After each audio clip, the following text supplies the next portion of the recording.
Hey, it's Danielle McCulley here in Seattle, also known as DMAC, and today I wanted to go over the FC Pro current indicator. I just want to show you some strategies that you can use with it, maybe to help you with your entries, help you identify the trend and things like that. So I'm just going to go ahead and jump into it. Right now I have GJ pulled up on my screen. It's the 1 hour chart, and my system may look a little bit different because I've changed a few things on it, but the main indicators are, the Doppler down here and then the current indicator and the sniper indicator, which is going to be your signals. So I am going to delete these extra moving averages, and then we'll just talk about the current. All right, so pretty much you probably already know that it's kind of color coded to help you identify whether the trend is bearish, so it would be red, or bullish, where the currents or moving averages, whatever you want to call them, will actually turn green for a bullish trend, red for a bearish trend. All right, so one of the things that you may want to look out for, let me see if I can find an example. When you're looking or trying to read the current indicator, let me undo this. Okay, so you want to look for, this doesn't have to be the only thing that you look for, but this is a good example. Sorry, I can't talk. This is a good example here. So one of the things that you may want to note is when you see all the currents, or the three MAs, when you see them all tight and squeezed in together, your eyes should actually light up, because usually that's a really good sign of a breakout is about to happen. So you can see right here, you have all three of the currents. They're just like all squeezed up in there together, and then you get this nice breakout to the downside, which, if you were a swing trader and you wanted to hold it, like 360 pips, and you can see, there would be no drawdown on that.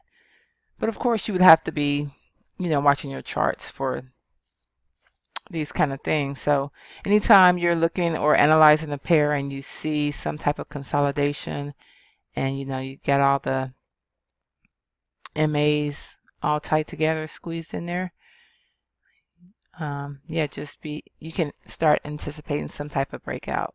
And it would be the same, if it was coming from down here, and it could break to the upside, and of course, the MAs, they would turn green.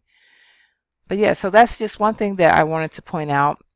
So that, yeah, anytime you see the MAs all close together, just be prepared for some type of breakout. And let's see what else. And usually when I can't find an example, like right here, this is on the H4. So they're kind of all squeezed in there together. So GJ will probably do a nice break out. Well, it's already pushing up, but you can probably assume that it's going to keep pushing up, because just the way the MAs are positioned. And let's go back to the 1 hour. I was trying to find, okay, so this is kind of an example too. So another thing that you may want to pay attention for is, and this is not really a good example, but let's see on the 15-minute. Well, we'll use this one. But when the MAs are, kind of spread out, that is a sign of the, how can I say it? So if you see the MAs and they're all spread out, that's usually a good sign that, the trend is still pretty strong. So GJ is in an uptrend, but you have these, they're kind of spread out. So it's still got some good strength to it. And another thing that you want to be aware of, let's say you were trying to sell this. Of course, they say trade the trend, but there are some people that do counter trend trade, but it can be tricky at times because even though you have this reversal here and then you come down here and you have the RSI, pretty overbought down here. So you may be thinking, okay, well, this is a good sale. I'm just going to jump in here and write it down. Well, you have to be careful because this third current, and I'm going to talk about that here in a minute, but or the second one, price could just come down here and just bounce right off either one of these. So just keep that in mind. Your safest entry, of course, is going to be when price clears all the moving averages. And so that's why when I showed you this example here, when they're all, oh, I hate this thing. Where is it? Okay, so that's why when I showed you this example here, they're all, close together. It's easy for price to, clear them going to the downside, and you don't have to worry about, it bouncing off, another MA or anything like that. But you do have to worry about, these key resistance levels, because price can also be rejected at those levels.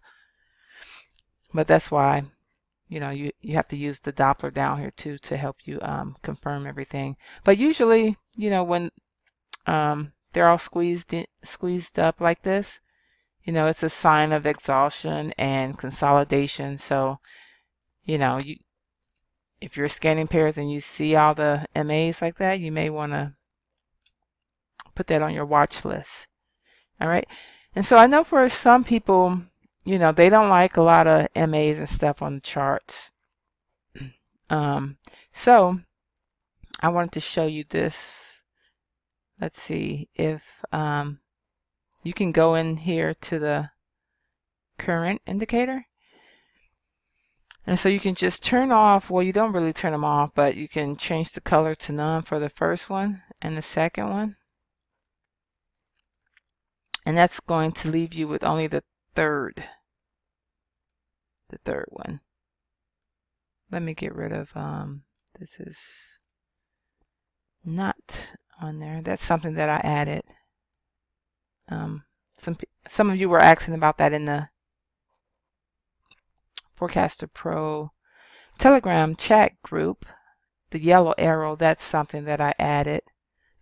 If you're interested in it, just shoot me a message and I will tell you about it. But like I said, that one, it does repaint. So I don't know. People are, they don't like when things repaint. So it may not be a good addition for you. But anyway, getting back to this third current. Now, this one to me is the most important current because it really does help you. You can just use it by itself to help you identify the trend. And it's the same. It's going to turn green for bullish, red for bearish. But you can also use this for your entries. So how do you want to do that? Let me find an example. Okay, so I guess this would be a good example here. So you can also use this for your entries as well. You know, if you want to be safe and you're patient and you don't want to deal with drawdown and stuff like that. Let's say you were looking to sell right here. So what you would do, even though you got this would be a good signal because it's coming off of this hesitation zone, hesitation down zone. And you got the signal here. So you could enter there and still get 0 drawdown. If you entered there for 96 pips. And someone was asking, how do you know where to take profit? And you know, you can just take it from zone to zone. Like you can use the different support and resistance level for potential take profit targets. Okay, so with this third MA, what you want to do is you want to wait for price to break it and close below. And once it does close below, it's going to come back and retest. Like you can see that it came back and retest. After the retest or on the retest, you can actually enter. So, you know, you missed a few pips, but let's just say you were using bigger lot sizes and, you know, you wanted to minimize the drawdown. This would be a good strategy for that. So you wanted to break, retest, and then you can hop in with no drawdown. And it's always going to do that. Like sometimes you won't get a retest. If you just get a impulsive move like this out, it might just keep going up, and that's fine too. But majority of the time, let's see on the 15. Let's see. So you can see right here, price broke below, closed, retest there. This is also at a key support and resistance level. So after that retest, you can enter. This is on the M15, and you can take it down for 100 pips. And sometimes you have to be careful because it may give you like a false, you know, break. Like this one. This would be kind of like a false break. This probably was a news event or something, but it's just something to be aware of. And like here, sometimes the break is not always clean and clear. It might be a little choppy. Break to the upside, retest. After the retest, you can enter. There would be no drawdown right there. 53 pips.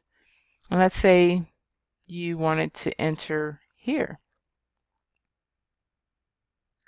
So if you entered there, you're going to get a little drawdown because it did this would be considered like a fake break because then it pushed back up to the upside.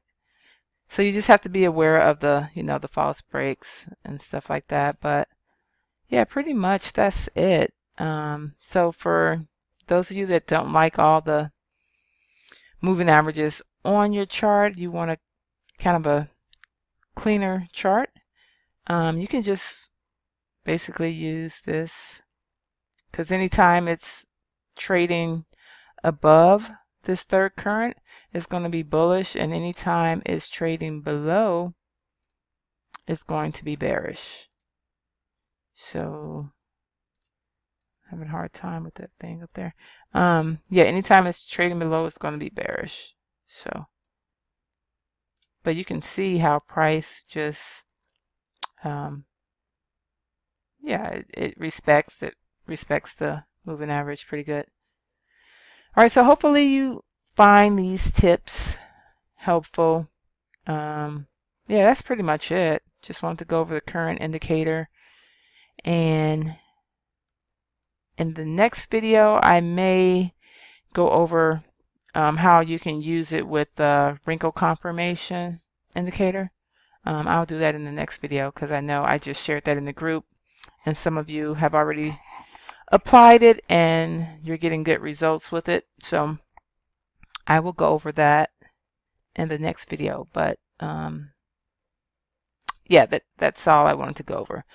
Just the currents and what to look for. Remember, this is another example. You know, when they're and it doesn't necessarily have to be all three. It could be just 1 and 2, but still you got 3 right there. When they're real close together like that, yeah, you definitely want to pay attention because you can get some good pips. That's 40 pips right there. All right, so that's all I have for you today, and I will see you in the next video.